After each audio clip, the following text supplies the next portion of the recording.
รงการเศรษฐกิจพอเพียงคนเมืองกับฉันมาปลูกผักขายได้บัดนี้สรุปเมื่อใดแก้วเมื่อใดอ๋อ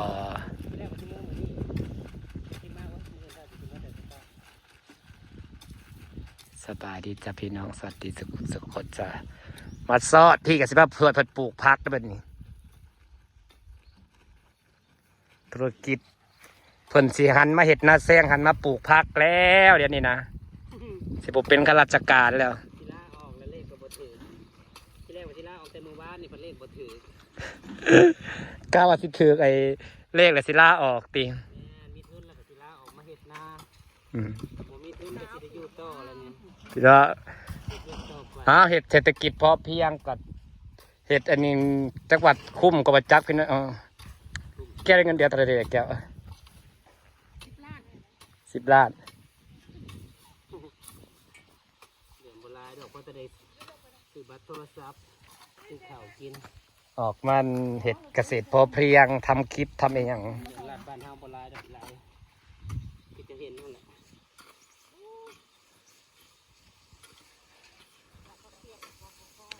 เบิดจุกคนนิยมอยากเป็นข้าราชการแล้วมีแต่อยู่เกษตรกิจพอเพียงเศรษฐกิจพอเพียง2 สาวก็สิเตรียมหดอย่าว่าปลูกหลายๆเดี๋ยวหดบัวหดมือนะบ่ปลูกบ่หลายๆเดี๋ยวหด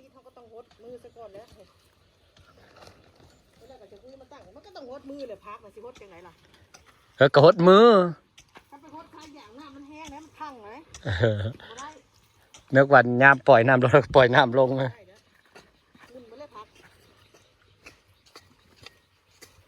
ปลูกลายลีเหรออันนี้จะเป็นโครงการของไอ้แก้วกับอำมาลาปฏิปลูกผักขายปลูกไว้ให้อำมาลามาเบิ่งมาแยงปฏิปลูกผักขายเพิ่นว่าปากความบางนั้นอำมาลาก็เปรี้ยดอกไม้รถเฮ้ยย้ำเมื่อยก็หดให้น้ำป้อยให้น้ำผูกไว้ตายดับตายยังมันไว้ให้กูปลูกกูเมื่อยนี่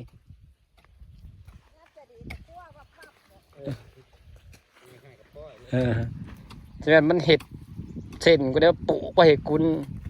บ่มีขาดบ่ขาดนี้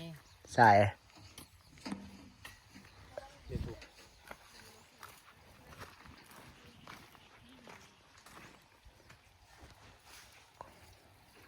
โครงการปลูกผักขายธุรกิจ100 ล้าน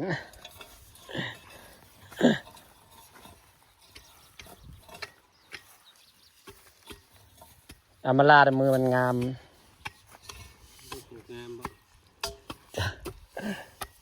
ให้ปลูกกระงามแบบกิจการครัวเนาะ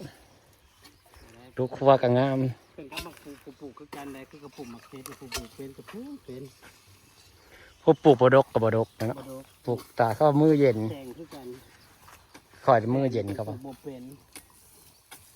เขาก็จะหมักข้าวหลอกแค่แล้วปลูกทั่วได้อยู่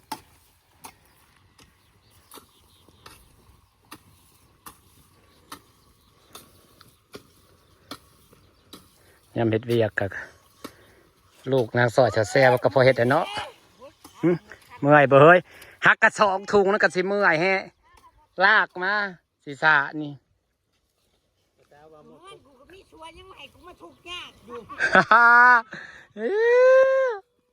เขาปลูกร้ายไปเยือนนะ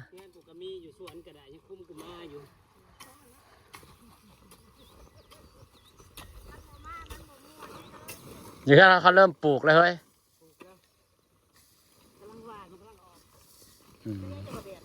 มีโครงการปลูกอย่างสปีนี่ปลูกลายกับผมมีเวลาครัวเฮ้ยว่าปลูกลายกับมีเวลาครัวกับบ่งามซ้ำได้ปลูกมากโม่หมักยังกับมันเบิ่งโว้ยครัวพอได้เด้อหมกมูนะยากใดกันปลูกเป็นอะไรหรอเรียกหมากกันที่ประชามาข้าวโพดกับเพื่อสิดูแลเป็นหมากได้ทุงละ20 บาทต่อแล้วต่ออีกต่อจนปากโต20 บาท4-5 บาทจะเป็นจักต้นจังได้หมากกระ10 ต้นใครละบ่หมากกระต้น หมากละเตอะ นอนกินเพี้ยกินบ้ง ซุมเมื่อยเนี่ยศัตรูพืชมันหลายปลูกก็ต้องได้ใส่ยา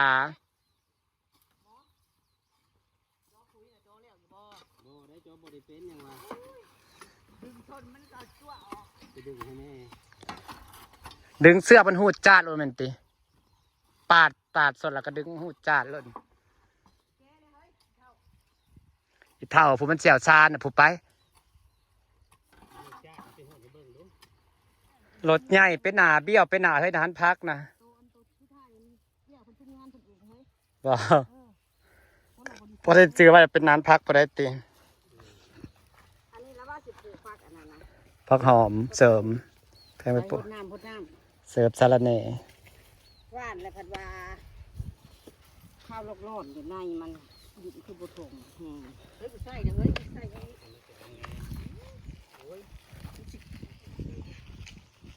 บุกทมเลยไหมเฮ้ยของมึงน่ะกินน้ำบ่อู้ยโคตรว่ากันแจบลงแหละคนมึงอันนี้ต้องเอาพุ่นมาโรยอีก ใกล้จะเสร็จแล้ว โอ้ยแล้วคันมีพุ่นเอามาโห้ยเต่งอีกแล้วเลยในมันใช้แนวโกดดินสิซับปีกลง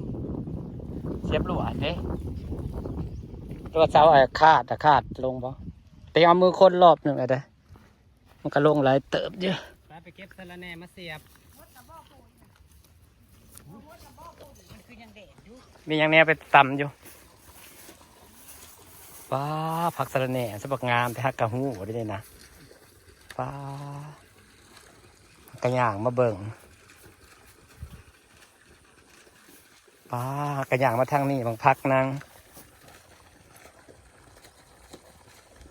น้ำมันเริ่มคำมันเริ่มเบิดแล้วพักงามอีหลีสุดตะกินขับปุ้นมันน่ะบ่มีพักว้าประเด็นดินมันสุ่มตลอดเนาะมันเนี่ยปลูกก็ได้คันนาพอได้เป็นนานพักกระเจนบางงาม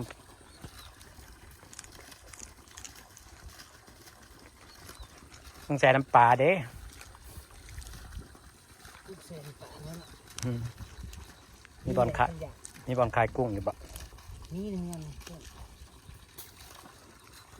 ซอยพักกระเทียมแกเอาในไปใส่ตำตำยังกินเลยตำข้าวปุ้นก็ได้ กูเส้นปลาไปเลย ปลาพักจะไปเป็นตะกุกแก่น้ำปลาเถอะเด้พักสะบักงามนี่นะ